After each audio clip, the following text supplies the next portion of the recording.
Bonsoir, bonsoir à tous et bienvenue dans le 18h de Public Sénat. Bonsoir Sonia. Bonsoir Michel. À la une ce soir, cette série de mesures de soutien à l'économie annoncée par Nicolas Sarkozy, fonds d'investissement pour les entreprises fragilisées, exonération de la taxe professionnelle sur les nouveaux investissements et création d'un médiateur du crédit, annonce virtuelle, dit ce soir le Parti socialiste.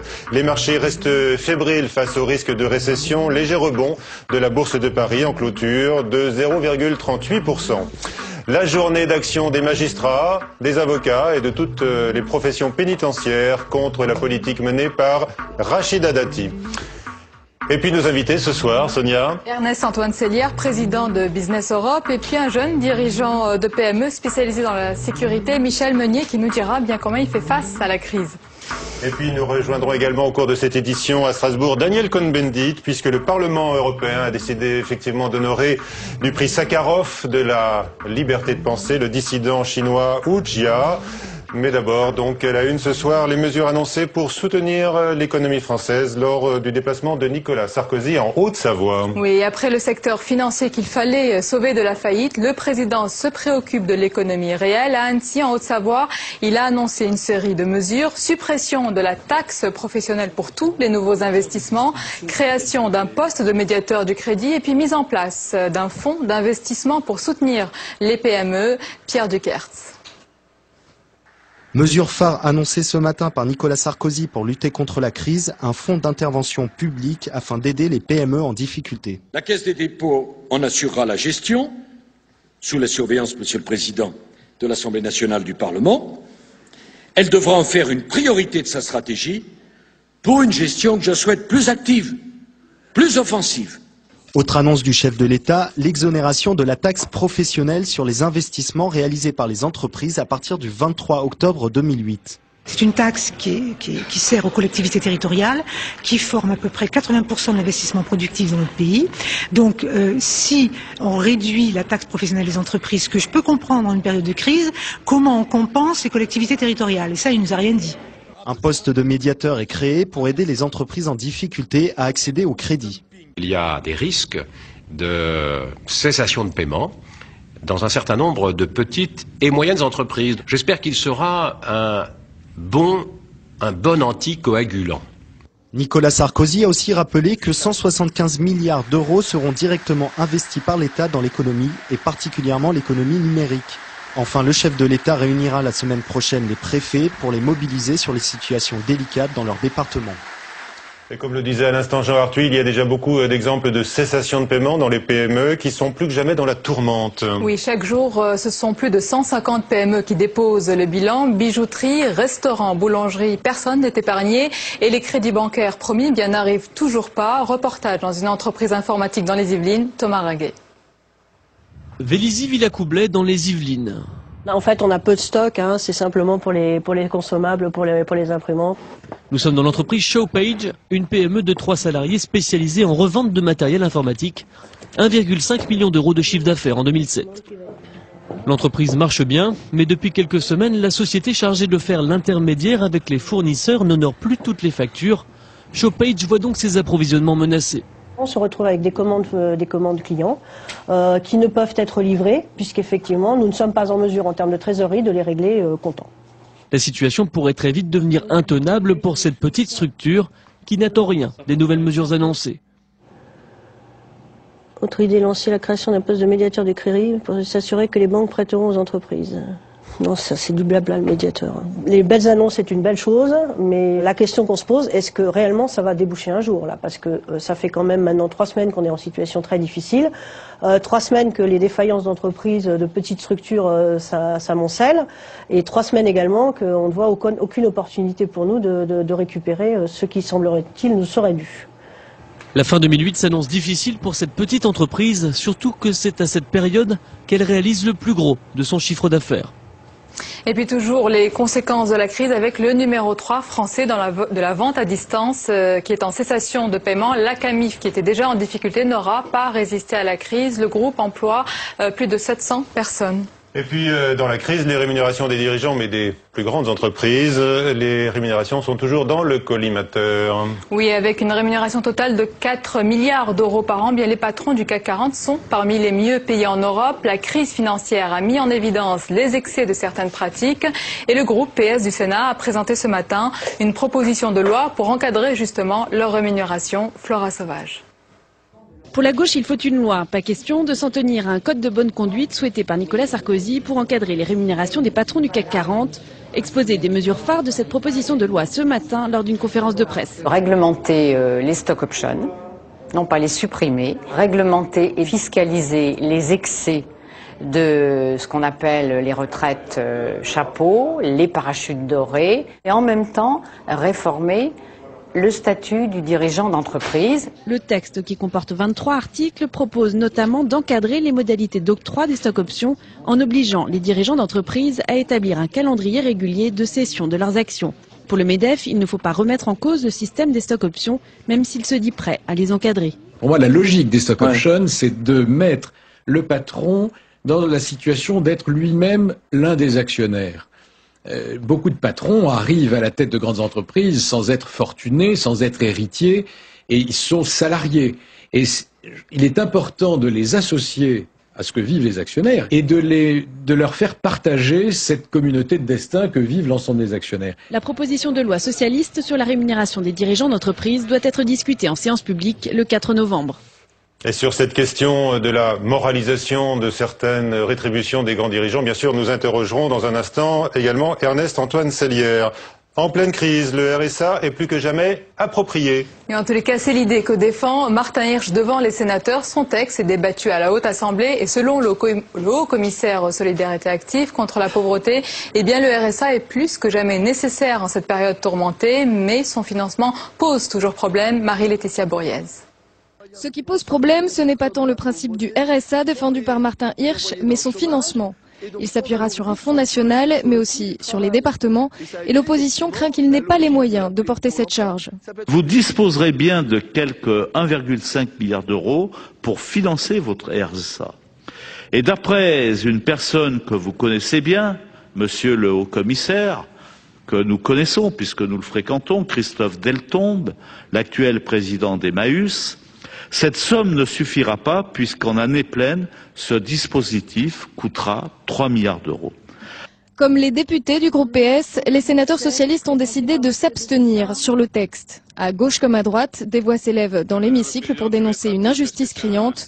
Les bénéficiaires du bouclier fiscal seront exonérés du prélèvement. Les plus modestes contributeurs au financement du RSA pourraient, après une année de travail de surcroît, être dans un niveau de revenu mensuel proche de celui des bénéficiaires du RSA. Un marchepied pour les travailleurs pauvres, c'est l'image que veut donner Martin Hirsch de son nouveau dispositif, aujourd'hui plombé par les interrogations sur son financement. Et voilà, et nous allons tout de suite à Strasbourg, nous vous l'avions annoncé, puisque Daniel Cohn-Bendit est avec nous. Bonjour. Bonsoir. Monsieur Cohn-Bendit, espérez-vous que ce prix pour la liberté de penser aidera la libération de Oudinia? Écoutez, oui, j'espère surtout que les Chinois comprennent que après les Jeux Olympiques, ils ne peuvent pas faire ce qu'ils veulent, c'est-à-dire que on nous avait promis une ouverture de liberté avec les Jeux Olympiques, et c'est le contraire qui est en train d'arriver. Et il y a encore plus d'arrestations, l'État réprime à tour de bras, et le Parlement européen a voulu faire un signe en donnant le prix Sakharov à Oudia. Rappelez-nous justement de qui il s'agit. Oudia est un résistant, c'est un militant qui s'est d'abord occupé d'environnement, de la défense donc de l'environnement, des dégâts de l'environnement causés par la croissance folle de l'économie chinoise, puis qui a soutenu des hommes et des femmes qui ont le sida, donc, et dont on ne parle pas en Chine, et qui aussi a revendiqué la liberté à travers Internet. C'était un des premiers cyberdissidents. Alors, on se souvient, Daniel Cohn-Bendit, que vous aviez interpellé Nicolas Sarkozy au Parlement européen avant les Jeux Olympiques de Pékin. Là, ce prix est remis juste avant le sommet de Pékin, où sera Nicolas Sarkozy. Vous attendez bien une action concertée des puissances occidentales pour cette libération évoquée par Sonia? Eh bien, ce qu'on va demander à Nicolas Sarkozy, c'est qu'il intervienne auprès du pouvoir chinois pour que Hu Jia puisse sortir de Chine pour recevoir le prix Sakharov au Parlement européen. Hu Jia et sa femme. Très bien. Dernière question, Daniel Cohn-Bendit, puisque vous êtes en ligne avec nous. Est-ce que vous approuvez l'idée que Nicolas Sarkozy joue un rôle plus affirmé à la tête de la zone euro après sa présidence de l'Union?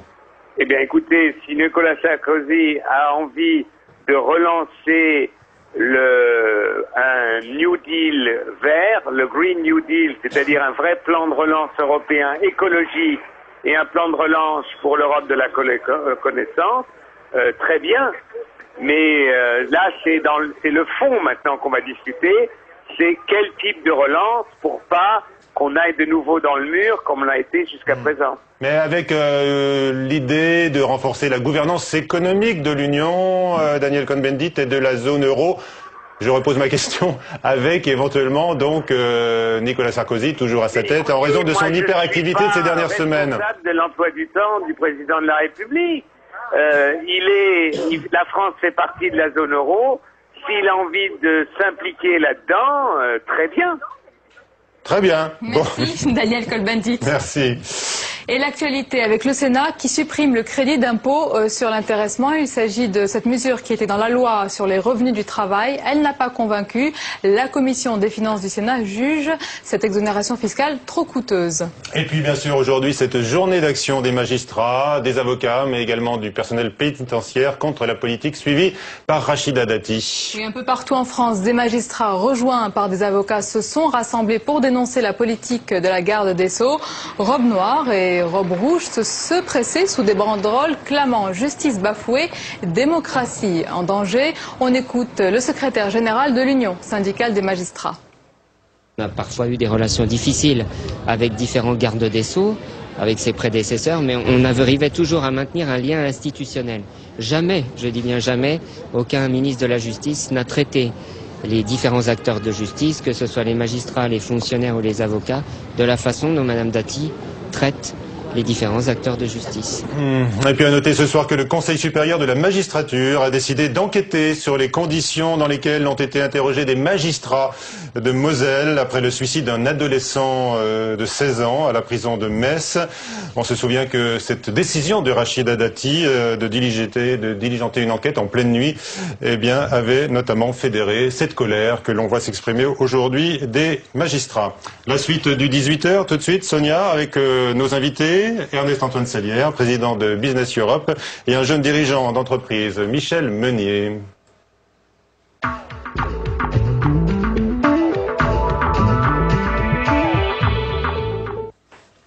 Ernest-Antoine Salière, bonsoir. Bonsoir. Est-ce que les mesures annoncées par Nicolas Sarkozy aujourd'hui pour soutenir l'économie vont permettre de faire face à la récession ? Bon, je pense que oui. Je pense que ce sont des mesures très importantes en ce qui concerne, je dirais, l'allègement de la taxe professionnelle, qui est une demande des entrepreneurs de longue date et donc qui est bienvenue. Je pense que sur le plan de la disponibilité pour les entreprises de capitaux, il y a là quelque chose également qui semble assez massif, dont on ne connaît pas encore exactement, bien entendu, la manière dont ça sera mis en œuvre. Et je pense que le problème, ce sera évidemment de voir si cette intervention massive de l'État dans l'économie rappelle la longue période, je dirais, d'interventionnisme qu'a traversé la France et de laquelle nous sommes sortis. Est-ce que c'est le retour de l'État dans l'économie? Je pense que la position, je dirais, des entrepreneurs, mais je laisse à d'autres que moi de la dire en France, mais d'une manière générale en Europe, c'est de dire oui, la crise est telle que l'on comprend l'intervention des États, mais s'il vous plaît, à titre temporaire. Ah, c'est ce que vous dites vous-même, Ernest-Antoine Salière. Oui, au retour de l'État, mais à titre temporaire. Je crois, si vous voulez, que sur le plan, en tout cas, de la distribution du crédit, bien entendu, le rôle de l'État a été bienvenu, massif, bien joué, rapide. Je crois qu'on a eu vraiment l'impression d'être gouverné face à la nécessité de retour au crédit, dont on sait qu'elle est absolument indispensable dans l'économie.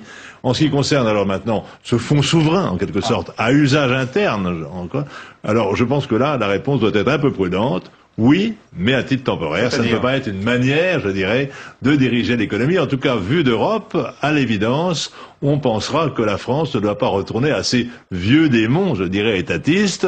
Il faut continuer à faire confiance, bien entendu, à l'entreprise privée. Bon, enfin, ça va de soi pour nous. Quand Nicolas Sarkozy parle du rôle protecteur de l'État, est-ce que ça vous inquiète, vous, le libéral ? Moi, je suis libéral, c'est-à-dire que je comprends très bien la réglementation et la régulation, et de même que ceux qui ne sont pas libéraux comprennent parfaitement le rôle du fonctionnement du marché. Donc, je dirais, les écarts idéologiques que vous rappelez ne sont pas vraiment de mise. Mais je pense que le rôle protecteur de l'État en cas de vrai coup dur est à l'évidence justifié. Très bien, mais effectivement, parce qu'on se pose la question, c'est-à-dire, s'il n'y avait pas l'État aujourd'hui, on serait dans quelle situation? Comment on s'en sortirait? Écoutez, s'il n'y avait pas les entrepreneurs, que serait l'État? Je crois qu'il ne faut pas se lancer, je dirais, la balle de ping-pong de cette manière. Il y a eu des circonstances exceptionnelles. Nous sommes d'ailleurs encore en train de les traverser. Il est utile et nécessaire que l'État, les États, dans le monde entier, viennent à l'appui de leurs économies quand celles-ci sont gravement menacées. Parce que vous écoutez, on se demande si les États en font trop. Non, c'est difficile à dire aujourd'hui. Je crois, si vous voulez, qu'il faut faire attention. Qu'ils en fassent trop ou pas assez, de toute façon, il faut que ce soit à titre temporaire. Nous allons sortir de cette crise. Il ne faudra pas que l'État s'attarde par trop dans l'économie, reprenne les mauvaises habitudes. Donc, votre inquiétude, on la comprend mieux en vous écoutant, sur la création de ce fonds d'investissement souverain à la française, en quelque sorte. L'inquiétude est trop fort parce que je n'en ai pas encore vu les contours. Oui. Certainement, en effet, il faudra regarder à quoi il va servir, quelle sera l'ampleur. Il peut être parfaitement justifié à titre temporaire. D'accord. Et ces craintes, elles s'expriment notamment en Allemagne. Angela Merkel en parlera dès demain, d'ailleurs avec Nicolas Sarkozy. Pourtant, des fonds souverains, Ernest-Antoine Selière, il y en a dans bien des pays aujourd'hui. Et ils pèsent d'un poids important sur l'économie. Oui, d'ailleurs, vous savez qu'il y a eu des réflexes, d'ailleurs, de méfiance vis-à-vis des fonds souverains des autres. On dit attention, on ne les veut pas chez nous. En tout cas, en Allemagne, c'est ce qu'on a dit. On a pris des réglementations à cet égard. Et en France aussi, on est assez méfiant. Alors, on ne peut pas à la fois être critique vis-à-vis des fonds souverains des autres et souhaiter quand même en avoir de façon, je dirais, à ce qu'on soit accepté partout et applaudi. Alors, autre annonce, c'est la nomination d'un médiateur du crédit. Est-ce qu'il faut aujourd'hui surveiller les banques et finalement les dirigeants des banques et surtout demander que l'opinion publique soit le juge ? Cette notion de médiateur du crédit est évidemment tout à fait nouvelle. Elle est très difficile à interpréter, je dirais, quand on a eu très peu de temps pour la juger. Ça vous inquiète si aussi, c'est, je dirais, une manière de dire attention à ce que les banques ne prennent pas des décisions trop abruptes sans recours, donne l'impression d'un recours. Cela dit, c'est toujours entre le banquier et le client de la banque que se fait le dialogue. Est-ce que pour vous, aujourd'hui, d'ores et déjà, l'Europe et la France sont entrées en récession, d'après vos informations et quand vous regardez l'Europe, puisque vous dirigez aujourd'hui le patronat, tous les patronats européens? Écoutez, vu de Bruxelles, on est dans un fort ralentissement et on s'efforce de ne pas le qualifier de façon à se donner l'espoir de ne pas être en récession. Alors, on se souvient que vous aviez qualifié, il y a quelques temps, quelques années même maintenant, Nicolas Sarkozy de Zidane de l'économie. Comment est-ce que vous le qualifiez aujourd'hui, après ces semaines d'hyperactivité du président français à la tête de l'Union ? Écoutez, il est toujours sur le ballon, il l'est en tant que chef d'État, et je pense que s'il fallait donner un titre olympique à un chef d'État, s'il y avait, je dirais, une compétition mondiale, il serait certainement sur le podium. Il serait sur le podium. Vous lui donnez la médaille d'or. Écoutez, ça serait à d'autres d'en juger. Michel Meunier va intervenir, jeune chef d'entreprise, avec nous ce soir. Oui, sur ce qui a été dit juste avant sur les fonds souverains, je pense qu'il est important que l'État français, et notamment dans le cadre de l'intérêt général, investisse sur ce qui fera la croissance et les emplois de demain. Ça a été le cas aux États-Unis quand on parle d'Internet, qui fait qu'aujourd'hui, les leaders mondiaux sont quand même Google, entre autres. Et donc je pense que là, l'État a intérêt à intervenir pour investir lourdement, et non pas comme il l'a fait au Centre des jeunes dirigeants. On a parlé des aides publiques et de la façon dont elles étaient saupoudrées. Elles ne répondent pas à des besoins d'investissement précis dans des secteurs d'activité particuliers, notamment le numérique, l'économie numérique ou d'autres éléments sur le développement durable ou autres, qui seront les emplois de demain et la croissance de demain. Et ça, je pense que c'est fondamental pour notre pays. Alors, prochaine échéance, prochaine actualité, c'est le 15 novembre. Il y a un sommet sur la crise financière. Qu'est-ce que vous en attendez, tous les deux ? Eh bien, moi je suis du sentiment que la situation économique créée par la crise financière ne peut pas se régler au niveau national, ne peut pas se régler au niveau européen, se réglera, ou ne se réglera pas d'ailleurs, au niveau mondial parce que nous sommes globalisés et que donc la finance étant globalisée, c'est de manière globale qu'il faut adresser les questions qui sont actuellement posées. Donc nous sommes, en tout cas Business Europe, au niveau, je dirais, de tous les patronats européens, favorables à ce que l'on réunisse cette rencontre de chefs d'État pour traiter du problème, je dirais, de la modernisation du capitalisme dans la globalisation, puisque c'est de ça qu'il s'agira, et que c'est donc une bonne méthode.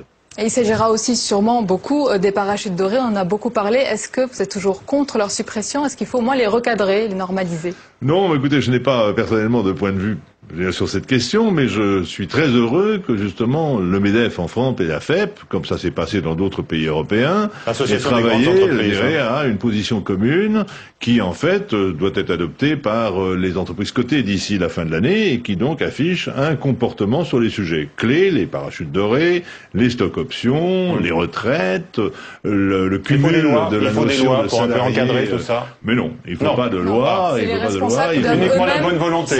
Mais pas la bonne volonté, si vous voulez. En fait, il faut pouvoir définir entre soi la manière dont on corrige les excès et dont on se met, je dirais, dans un comportement plus acceptable. Je crois que c'est ce que fait actuellement, donc, je dirais, le patronat de nombreux pays. Pas de code de bonne conduite comme l'a proposé Laurence Parisot. Mais si, un code de bonne conduite, bien sûr, c'est ce dont il s'agit. Et la plupart des pays européens, vous avez en réalité, au niveau des dirigeants d'entreprise, ce qu'on appelle des codes de bonne conduite, c'est-à-dire en fait des recommandations que tout le monde suit. Alors, on entend beaucoup de gens dire, effectivement, nous sommes choqués par certaines révélations sur certaines rétributions de dirigeants. Est-ce que vous-même, Ernest Antoine Sellière, vous avez pu être choqué par certains excès? Et lesquels? Écoutez, vieille question, je suis depuis 10 ans sur le podium de représentation des entrepreneurs. J'ai fait sur cette question bien des réponses, je n'en ajouterai pas une aujourd'hui, si vous me permettez. Et dites-nous, comment ça se passe chez Wendel aujourd'hui? Car j'ai vu que l'action était très chahutée en raison de la crise et que certaines agences de notation avaient abaissé votre note. Alors, est-ce que vous êtes devenu beaucoup plus prudent en matière d'investissement chez Wendel? Est-ce que vous êtes inquiet? Écoutez, nous sommes prudents et nous ne sommes pas inquiets. Nous avons une bonne situation financière, de bons actifs, un bon actionnariat et nous allons donc traverser la tourmente actuelle. Nous sommes pris comme bien dans des questions de valorisation de nos actions. Nous allons, sur le long terme, ce qui est notre tradition, faire face et l'emporter. Alors, Michel Meunier, on va parler concrètement des conséquences de la crise sur votre entreprise. Je voulais juste revenir sur ce qui a été dit sur la rémunération, les golden parachutes ou les stock options. Ce qu'il faut savoir, c'est qu'aujourd'hui, sur les 1 million d'entreprises en France et 3 millions d'établissements, 66% de l'emploi en France est fait dans la PME et la TPE. Et que la rémunération moyenne des dirigeants de PME, chiffre 2007, 4 000 €. Donc on n'est pas sur les rémunérations hallucinantes qui sont données par la presse. Rappelez les rémunérations des patrons du CAC 40, voilà, 4 milliards, 400 millions par an. Donc on est sur 40 entreprises. Ça ne représente pas les 1 million. Il faut pas faire d'amalgame et ne mélangeons pas les grands patrons d'entreprises internationales du CAC 40 et les dirigeants de PME. Nous sommes alors vous, votre dirigeant, votre entreprise à Beauvais, vous êtes spécialisé dans la sûreté. Alors on a la chance, pas comme toutes les entreprises, d'être dans un secteur où nos marchés sont des marchés, on travaille pour des grands comptes, notamment pour la société Air France et la société Cervère. On a cette chance d'avoir des marchés de 3 ans renouvelables et donc on est plutôt, nous, sur cet aspect-là, sécurisé. Le seul souci qu'on pourrait rencontrer aujourd'hui va se poser sur la trésorerie. Et donc sur les délais moyens de paiement sur lesquels aujourd'hui les entreprises peuvent avoir des difficultés, c'est-à-dire sur la capacité à pouvoir subvenir. Alors quels secteurs sont touchés autour de vous? Écoutez, vous avez le secteur de la restauration, ça a été dit tout à l'heure sur les dépôts de bilan, vous en avez parlé. Aujourd'hui, ces TPE ont du mal à trouver auprès des banques. J'ai encore eu une expérience semaine dernière d'une toute petite entreprise de restauration rapide qui a demandé une autorisation de découverte 3 000 € et que la banque lui a refusé. Là, on pourra se poser des questions sur les 22 milliards qui ont été donnés à Oseo pour venir en soutien des TPE et des PME en difficulté. On sait qu'aujourd'hui, il y a une vraie frilosité des banques et que là, réellement, alors, si on rebondit sur le médiateur, moi je suis un petit peu sceptique de ce que va être ce médiateur, parce qu'un médiateur, c'est celui qui intervient qui fait la triangulation autour de deux acteurs. Aujourd'hui, certaines entreprises TPE, PME sont au bord du gouffre, et dans le cadre de la médiation, c'est faire un pas vers l'autre. Quand on est au bord du gouffre, je n'imagine pas le pas que doivent faire les PME pour avancer. Est-ce que vous trouvez dans toutes les annonces qui ont été faites, bon, alors évidemment François Hollande dit que c'est de la poudre aux yeux, que ce sont des annonces virtuelles, est-ce que vous trouvez néanmoins des éléments rassurants dans ce qui a été dit et dans ce qui a été fait ces dernières semaines vis-à-vis des banques? Alors, qu'il y ait un médiateur, ou plutôt quelqu'un qui vient regarder comment les fonds vont être utilisés, je pense que c'est primordial et important, parce qu'aujourd'hui, les PME, les TPE, que nous, on côtoie au Centre des jeunes dirigeants, on s'aperçoit qu'au quotidien, pour avoir des crédits ou pour avoir de la trésorerie du fonds de roulement, c'est quasi impossible ou mission impossible. Et notamment, voilà, pour ces petites entreprises. Donc je pense que réellement, il faut enclencher un médiateur de la République que pourront solliciter les entreprises quand elles ont du mal et quand elles pourraient être mises en péril du fait que les banques ne leur acceptent pas leurs besoins. Une dernière question pour conclure. On le voit aujourd'hui, toutes les économies sont interconnectées, interreliées. Qu'est-ce qui, dans ce contexte, qui sait qui serait le mieux placé, de John McCain ou Barack Obama, pour affronter cette crise, et pour l'Europe, qui sait qui serait mieux placé aujourd'hui? C'est pas facile de prendre position sur l'élection d'un pays étranger, mais enfin, disons que l'un comme l'autre ont semblé, à un moment donné, prendre conscience de l'ampleur de la crise et vouloir s'accorder, en quelque sorte, pour la traiter ensemble. Mais qui le plus? Je pense que, quel que soit celui qui sera élu, il devra, en réalité, faire en sorte que les décisions prises participent d'une véritable union nationale. Oui, ça c'est le rôle du prochain président. Mais qui, pour vous, le plus pourrait affronter cette crise? Je ne connais pas suffisamment pour vous dire. Je suis désolé de ne pas pouvoir répondre à votre question, mais franchement, ce serait de l'improvisation. Très bien, merci à tous les deux d'avoir participé à cette édition. Tout de suite, retour sur la nouvelle présidence du Sénat avec Gérard Larcher, puis à 18h45, l'émission Déshabillons-les, Déshabillons-la, puisque l'émission est consacrée ce soir à Martine Aubry. Merci à tous, bonsoir.